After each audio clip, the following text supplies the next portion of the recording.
आप सभी को नमस्कार। आज मैं आप सभी के समक्ष एक धार्मिक कहानी लेकर आई हूँ।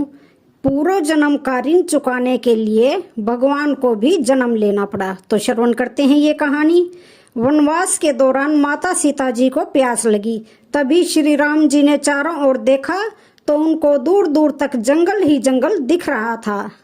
कुदरत से प्रार्थना की, हे वन देवता, आसपास जहाँ कहीं पानी हो वहां जाने का मार्ग कृपा करके दिखाइए।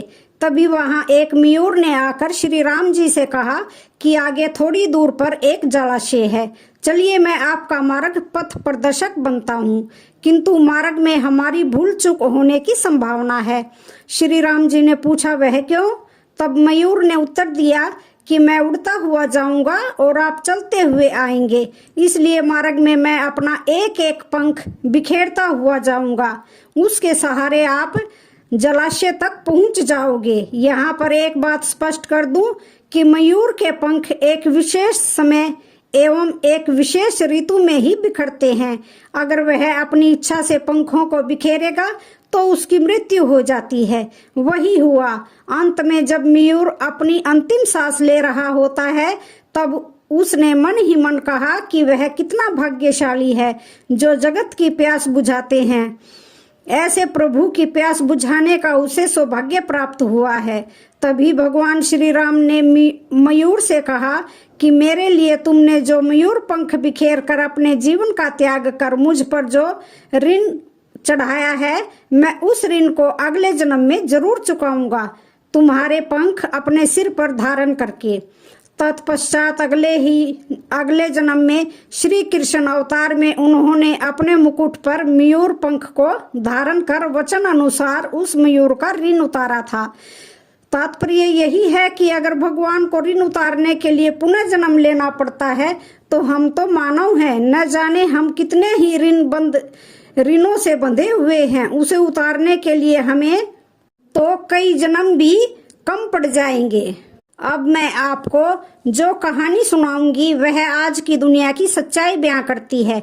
पहाड़ की तराई में एक गांव है, नागपुर। उस गांव में एक बुढ़िया रहती थी। उसका एक बेटा था जिसका विवाह उसने थोड़ी दूर बसे हुए दूसरे गांव में कर दिया था।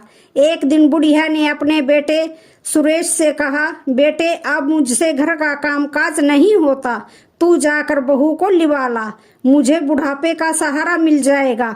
सुरेश माँ की बात सुनकर अपनी बहू को लिवाने के लिए ससुराल चल पड़ा। उसके ससुराल के बीच एक घना जंगल पड़ता था। जब वह जंगल के बीच से जा रहा था तो उसने देखा कि रास्ते के किनारे पेड़ के गिरे पत्तों, फूलों आदि में आग लगी हुई है और पास ही पत्तों की जलती आग के बीच एक बिल है जिसमें से सांप बार बार अपना सिर निकाल रहा है, पर आग की गर्मी से निकल नहीं पा रहा था। बुढ़िया के बेटे को आते देख नाग जोर से चिल्लाकर बोला, हे भाई, मुझे इस आग से बाहर निकालो, तुम्हारा बड़ा एहसान मानूंगा।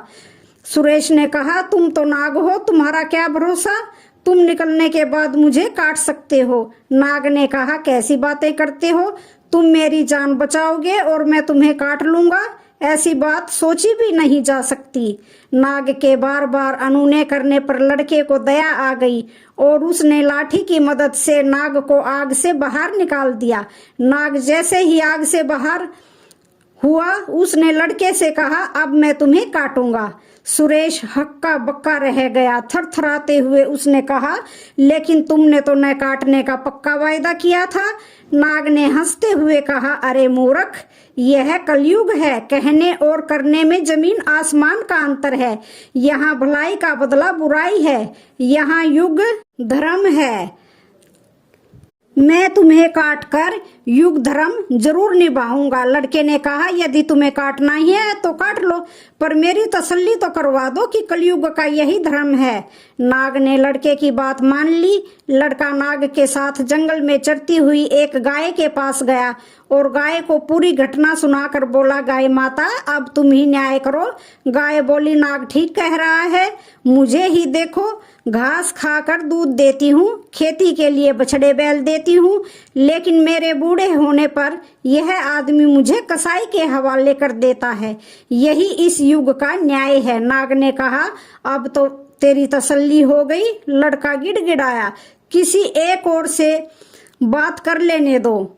अगर उसने भी यही कहा तो मैं तुम्हें रोकूंगा नहीं। लड़के ने सामने एक पेड़ को अपनी सारी कहानी सुनाई तो पेड़ ने कहा, नाग ठीक कह रहा है। मैं आदमी को शीतल छाया और मीठे फल देता हूँ, पर बदले में आदमी मुझे काटता है, आग में जलाता है। कलयुग का यही धर्म है। यह सुनकर लड़के ने नाग से कहा, मैं तुम्हारे काटने का विरोध नहीं करूंगा, लेकिन मेरी एक अंतिम इच्छा है। जब से मेरा विवाह हुआ है मैंने अपनी पत्नी का मुंह ठीक से नहीं देखा है। तुम मुझे एक मौका दे दो, मैं अपनी पत्नी को लेकर वापस आ जाऊंगा, तब तुम मुझे काट लेना। नाग ने कहा, मंजूर है, पर पत्नी से कोई बात नहीं करना और 3 घंटे के भीतर लौट आना। लड़का अपने ससुराल पहुंचा। कुछ कदम दूर से ही उसने देखा कि उसकी पत्नी दरवाजा साफ कर रही है। उसे देखकर उसकी आंखों से आंसू गिरने लगे। उसकी पत्नी उसे इस तरह देख अवाक रह गई। वह कुछ पूछ पाती इसके पहले ही लड़का वापस चल दिया। पत्नी ने सोचा जरूर कोई विपत्ति आई है। वह भी पीछे पीछे चलकर नाग तक पहुंच गई। नाग ने फुफकारते हुए कहा, मैंने तो तुम्हें पत्नी से बात करने से मना किया था, इसको क्यों लेकर आए हो? इस पर उसकी पत्नी ने कहा, इन्होंने मुझसे कोई बात नहीं की। ये बिना कुछ बोले वापस चल दिए। मैं इनके पीछे पीछे चली आई हूँ। लड़के ने कहा, अब मैं तैयार हूँ, युग धर्म का निर्वाह करो। सांप लड़के को काटने के लिए तैयार हुआ। तभी उसकी पत्नी ने कहा, थोड़ा रुक जाओ, तुम इन्हें काटने जा रहे हो? सिर्फ इतना बता दो, इनके बाद मैं अपना गुजारा कैसे करूंगी? नाग ने कहा, उसका इंतजाम है। इस बिल के 7 फेरे करके इसे खोदोगी तो तुम्हें सोने से भरे हुए 7 घड़े मिलेंगे। तुम्हारी जिंदगी आराम से गुजर जाएगी। लड़के की पत्नी ने कहा, मैं तुम्हारी बात पर कैसे विश्वास करूं? मेरी तसल्ली के लिए 7 फेरे लेकर बिल खोद लेने दीजिए। नाग लड़की की बात मान गया। लड़के की पत्नी बिल के फेरे लेने लगी। 7वां फेरा पूरा होते होते उसने अपने पति के हाथ से लाठी छीनकर उससे नाग के सिर पर जोर से दे मारी। नाग छटपटाने लगा। वह लड़की से बोला, तू तो बड़ी धोखेबाज निकली। जब उसकी पत्नी ने कहा, क्षमा करना नाग देवता, मैं तो आपकी ही बात रख रही हूँ। आपने कहा कि यहाँ भलाई का बदला बुराई है। हमें आपने इतना बड़ा खजाना बताया, लेकिन हमें भी तो कलयुग का धर्म निभाना पड़ा और आपके प्राण लेने पड़े। नाग का निर्जीव शरीर एक और धाराशाही हो गया। लड़का और उसकी पत्नी खजाना लेकर अपने गांव खुशी खुशी लौट आए। तो आज की वीडियो का यहीं पर समापन होता है। वीडियो अच्छी लगे तो चैनल को लाइक शेयर